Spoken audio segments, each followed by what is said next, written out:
How to get through it? When you have to get through it. It's a decided difference. A Decided Difference, the podcast devoted to your success and happiness. You choose the change you want. A Decided Difference will help you achieve it. Now here's your host, Lou Ann Clark. Well, this may not be the cheery holiday message you might have been expecting today, but the holidays are not always happy. For many, they are a time of challenge rather than of cheer, something to endure rather than to enjoy. If that happens to be true for you this year, this podcast episode is meant to help you to persevere and to stay as optimistic as possible, even as you navigate some pretty stormy waters. There are times when you have to be as strong as you can and get through whatever is happening in your life in whatever way you can. This is simply a statement of reality. It does not mean that you're doing things wrong, or that you're failing, or that you're being punished for some misdeed. It doesn't mean that you are depressed. It doesn't mean that you're hopeless. It doesn't mean that things will never get better. It just means that for right now, things are difficult, and you have to find a way to get through. It is no secret that this year, 2018, has been a rough year for me personally. In the early months of the year, I finally had to accept that my marriage of nearly 10 years was really and truly never going to get any better. And I decided to pull the plug. Months of legal wrangling followed, finally winding down to an unsatisfying conclusion a few weeks ago. Just this past week, I have been spending time at the hospital, at the bedside of my elderly aunt, whom I dearly love. And while it doesn't begin to compare to that challenge, we also learned this week that our family's beloved dog, Charlotte, who's 14 years old, is in liver failure. This has been a lonely and frustrating year for me in many ways, and I have wrestled with deciding what I want to do with the rest of my life and how to move forward. There have been happy moments mixed in, thankfully. My younger daughter got married to her boyfriend of nearly 3 years after a brief, and I do mean brief, 8 days engagement. I've had some wonderful travels with friends and family. I've gone to Virginia, to Florida, to Ohio. The list actually goes on. And I've taken multiple trips to the Nashville area, one of my favorite places in the world. In some ways, however, those trips have only emphasized how unsatisfying my life at home is. I live alone now. I feel at loose ends much of the time, and I've suffered so many losses. 2018 has been, at best, a mixed bag. And now the holidays are upon us, and it is hard to know how or even whether I want to celebrate when my life has changed so drastically. You may have a similar story this year, or you may remember going through a similar time, or a similar time may be coming to you in the future. When times like these come upon us, it is very easy to fall into depression. The fact that I am not depressed, in fact, I'm actually far from it, helps me to understand that my thinking habits have undergone a fundamental change from years ago. And you do not have to be at the mercy of your feelings. You can intervene with your thoughts. I remind myself on a daily basis that I have a choice. I can choose how to view things and how to respond to events.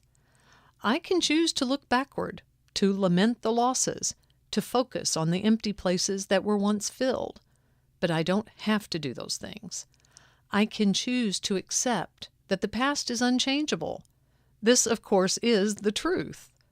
I can look at the losses with an eye that is more objective than emotional, if I choose to. I can also decide to see the empty places as holes in my life or as openings for something new to come in. The processing of loss, grief, and loneliness is not something that has to be done in a certain way or at a certain speed. You can do it your way, and taking conscious control of the process as much as possible is the way to better mental and emotional health. It is the way to build strength and resiliency. It is the way to build the foundation for future happiness, even if the present is filled with sadness. You can do this. As with any skill, thinking in the way you want to create the feelings you want takes knowledge application, and practice. Building the skill of thinking in ways that support your emotional health is well worth the effort. So let's look at ways you can make choices about how you feel in the wake of what we call negative events.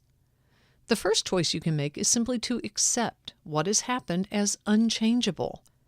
This, as they say, is simple, but not necessarily easy. I had a very difficult time accepting that my marriage was unsalvageable. After all, hadn't I loved with all my heart? Hadn't I done everything in my power to create a strong and lasting union? How could all of that have been done in vain? And yet, the marriage had become unsustainable. This was, I had to admit, beyond my control. And that was not easy for a control freak like me. No, acceptance was not easy. But when I did finally decide to face the facts, I could stop denying them and fighting them, which took enormous amounts of energy. Once I stopped expending energy in that fashion, I found that I had energy available to put into other efforts that bore better fruit. Again, this is not easy. Giving up is not in my nature. I don't do it easily when I believe there is something of value to be gained or something of value to be protected. I had to reach the point of understanding that nothing of value was left for me to fight for. This was my experience. I could not let go until I was sure it was the only healthy choice left to me. But realizing something is irretrievably lost is not always up to you. If someone that you love dies, obviously that's not something you can change.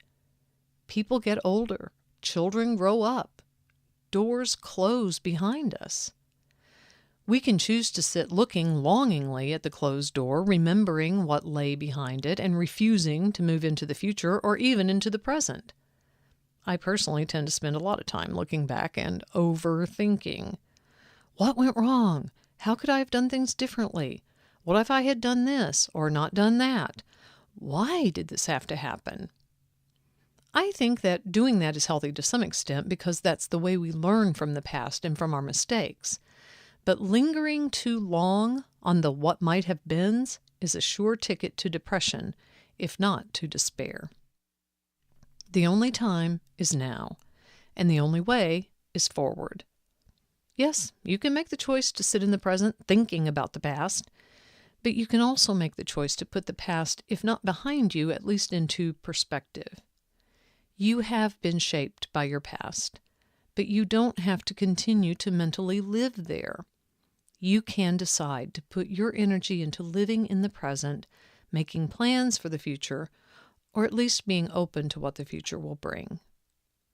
However difficult it may seem, you can also decide how much to lament your losses. We lose all kinds of things in life, and this past year has been one of multiple losses for me. As impossible as it once seemed, though, I have learned that how much suffering I endure in the wake of losses is largely up to me. A major factor in this is which facets of the loss I decide to look at. I could look longingly back at the good times in my marriage, for example, while refusing to acknowledge that the factors that destroyed it were always lurking under the surface. Whether I had seen them or not, they were there, and I can't look back and rationally believe that things could have turned out differently. Idealizing the past is a good way to stay stuck in it. The job, or the friendship, or the romance that came to an end surely had their joys and benefits, but to think that you will never be that happy again is to live under an illusion. If you believe that you will never find anything better or even as good, you will create and attract the factors and circumstances that ensure it won't. It becomes a self-fulfilling prophecy. Grieving losses is normal, but staying stuck in grief is not healthy. I don't believe that real grief ever goes completely away, but it does become less intense with time if you allow it to. You may not get over the loss, but you do learn to live with it and in spite of it. No, things will never be the same again, but that does not mean that they won't be good or even fabulous again. Finally, you can learn to choose how you see the emptiness that was left by loss. When someone you love dies, there will always be an empty place that can't be filled by anyone else, because the person you loved was unique. That doesn't mean you can't have a life filled with rich relationships.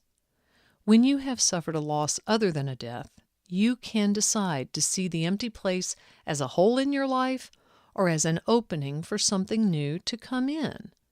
And what you see as a void at first may morph into what you recognize as an opening over time.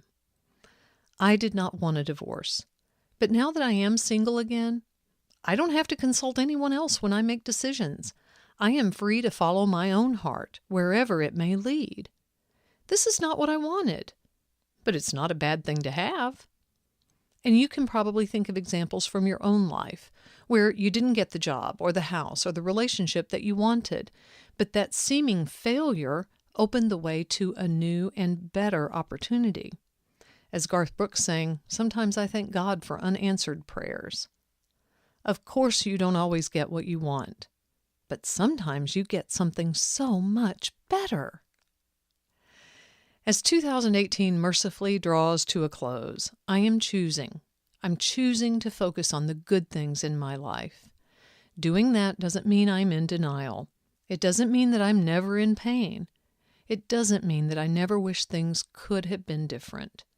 I'm certainly not where I expected to be, but I am in a place where I know better things are coming.